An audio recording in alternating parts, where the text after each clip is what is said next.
안녕하세요. 4살 남자아이를 키우고 있는데요. 과자나 장난감들을 친구에게 절대 양보하는 법이 없어요. 키즈카페에 있는 장난감들 혼자만 만지려고 하고요. 놀러간 친구네 집 장난감도 내 거야! 내 거라고 소리를 지르고요. 누가 만지기라도 하면 엄마인 나를 보고 엄마 내 거! 네, 오열을 하고요. 그럴 때마다 친구에게 양보하자고 천천히 설명을 해주지만 말을 잘 듣지 않아요. 아이가 이럴 때마다 주변 엄마들에게 민망하기도 하고, 무엇보다 우는 아이가 친구 거 뺏는 아이, 또 욕심 많고 양보 없는 아이로 보일까봐 답답하고 걱정이 됩니다. 다른 아이들은 양보도 잘하는 것 같은데 왜? 우리 아이만 이기적인 사람으로 이렇게 자라다가 자라나는 게 아닐까 하는 걱정이, 이런 걱정 저만 갖고 있는 걸까요? 두렵습니다. 양보하는 법 어떻게 가르치는 게 좋을까요? 라고 사연 보내주셨어요. 이거 어떻게 해야 되는 문제인가요? 사실 그 물건을 양보하고 나누는 것은 사실 발달 가운데에서 연령의 문제부터 먼저 살펴볼 필요가 있어요. 예를 들자면 한 3세나 4세까지는 사실은 양보의 개념을 명확하게 이해하기 좀 어렵습니다. 그러니까 엄마가 호기심으로 제시하는 그런 놀이들을 이렇게 리액션을 같이 쉽게 표현을 맞춰주는, 그러니까 아까처럼 엄마 줄래 이런 거는 어떻게 보면 놀이의 하나의 일관으로 보는 게 더 좋고요. 양보하는 마음이 없어서 이렇게 하지 않는구나 이렇게 생각하기엔 좀 어려움이 있습니다. 네, 그리고 이제 좀 사회성 훈련이 되어가면서 이제 집단에서 이제 같이 놀게 되는 5세 이후의 아이들은 그때부터 양보에 대한 개념이 명확하게 드러나기 시작하고요. 또 양보를 잘하는 친구들이 또 사회적 피드백을 받죠. 너 뭐 칭찬을 받는다던가, 너 되게 뭐 착하다라던가, 뭐 되게 순하다라는 그런 피드백을 받기 때문에 그때부터는 또 이제 학습이 가능한 그런 양보의 개념을 터득해 갈 수 있습니다. 그래서 어머님들이 이제 예를 들자면 아까 5세, 7세 같은 경우는 이제부터 시작이기 때문에 명확한 가이드를 제시하면서 이렇게 통일된, 일관된 모습으로 그것을 이렇게 조율해 주시는 모습이 필요하고요. 사실 이제 5세 이전 아이들은 이제 놀이의 일관이나 호기심의 일관이 더 강하기 때문에 탐색을 하시되 사실은 좀 이렇게 빠른 아이들이 있어요. 그 빠른 아이들한테는 그걸 좀 더 먼저 굳혀야 되는 모습으로 어머님들이 모델링 해주시는 게 되게 중요합니다. 만약에 이제 대중적으로 아이들이 같이 노는 뭐 놀이방이나 뭐 아니면 장난감을 같이 공유하는 그런 장소에 갔을 때 반응이 어떻습니까? 들어가서 직접 좀 관여를 하는 편이세요? 아니면 지켜보시는 편이세요? 자, 지켜본다. 아니, 관여를 한다. 관여를 하죠. 네. 키즈 카페 같은 데 가서 지우는 소유욕이 좀 강해서 이렇게 나 이것도 해야지. 뭐 쇼핑 카트도 가져와요. 나 청소기도 할 거야. 청소기도 가져와요. 또 다른 뭐 믹서기도 가져와요.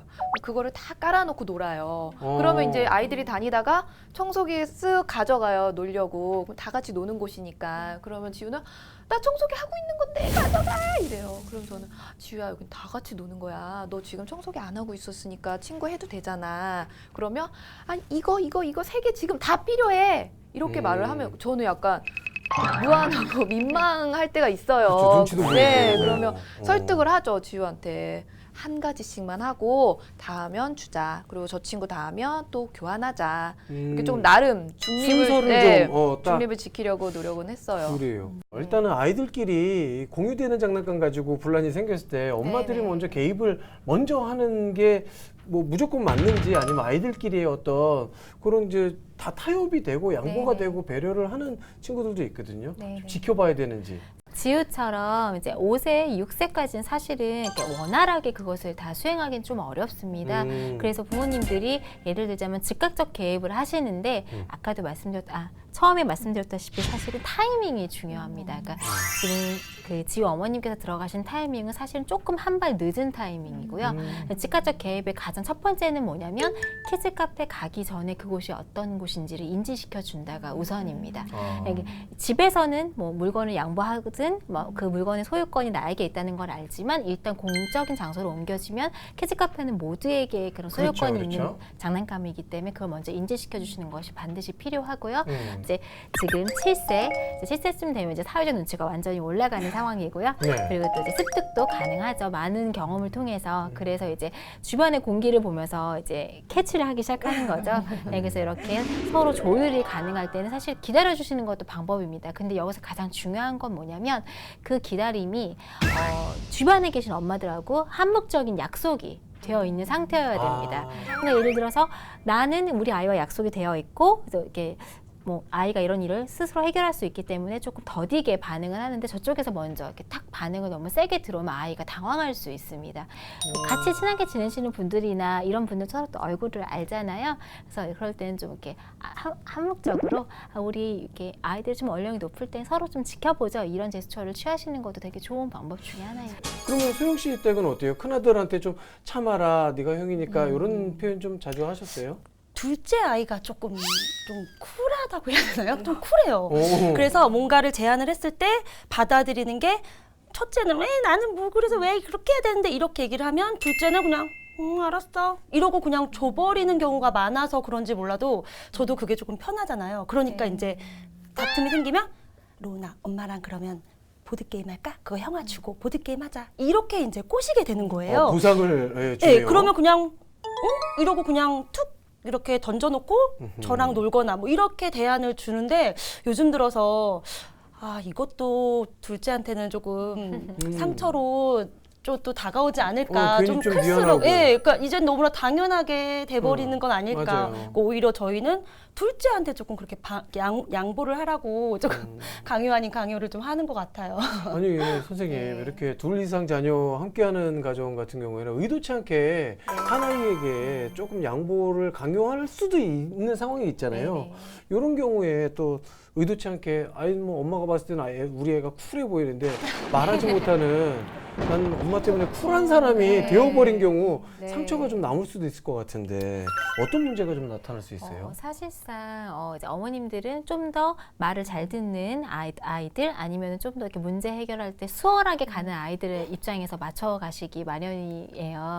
사실 그럴 때 주지적으로 자기의 의견을 얘기하지 못하는 아동들은 마음속으로 당연히 상처를 입고 있겠죠. 그래서 사실 저희가 형제나 뭐 남매든 여러 명의 자녀를 키우실 때 이제 드리는 가이드 중에 하나는 뭐냐면 특히 물건에 같은 경우에는 반드시 소유권을 명확하게 인정해 주시라고 말씀드려요.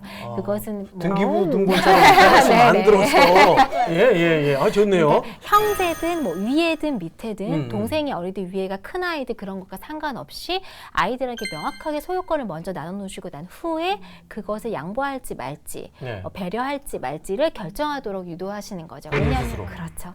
왜냐하면 사실은 자신의 것을 명확하게 가져본 사람만 이렇게 쉽게 표현하면 가진 자가 좀 더 마음을 여유롭게 쓸 수 있는 그런 상황이 되는 거죠. 여기에서 엄마의 그런 정리에 따라서 물건이 왔다 갔다 해버린다. 그럼 사실 아이들의 마음은 더 불안하기 때문에 한 번 가지게 된 물건을 절대로 수월하게 양보해주지 않아요. 아예 그냥 내 거면 내가 안 주고 싶을 때 안 주고 주고 싶을 때 주고 뭐 양보하고 싶을 때 양보하고 이렇게 나한테 소유권이 있다는 확신이 든다면 사실 더 마음이 너그러워지거든요. 근데 어머님들이 그거 놓치시는 챕터 중에 하나예요. 그러니까 형제까지는 항상 우리 이거 공유하는 거야. 이렇게 이거 하나 샀으니까 우리 나눠 쓰자 이렇게 가시는데 사실은 물건을 살 때는 분명히 요구하는 강력하게 요구하는 아동들이 있잖아요. 있죠. 보통 하나씩 사주시잖아요. 한 명이 아이만 사주시는 경우는 거의 없잖아요. 맞아요. 속옷 하나 사주고 형이랑 같이 입자 이런 집은 없는 것처럼요. 요새 장난감 특히 그러시잖아요. 뭔가 이제 어머님들이 소유권을 다 명확하게 이전해 주시는 그런 작업들이 필요하세요.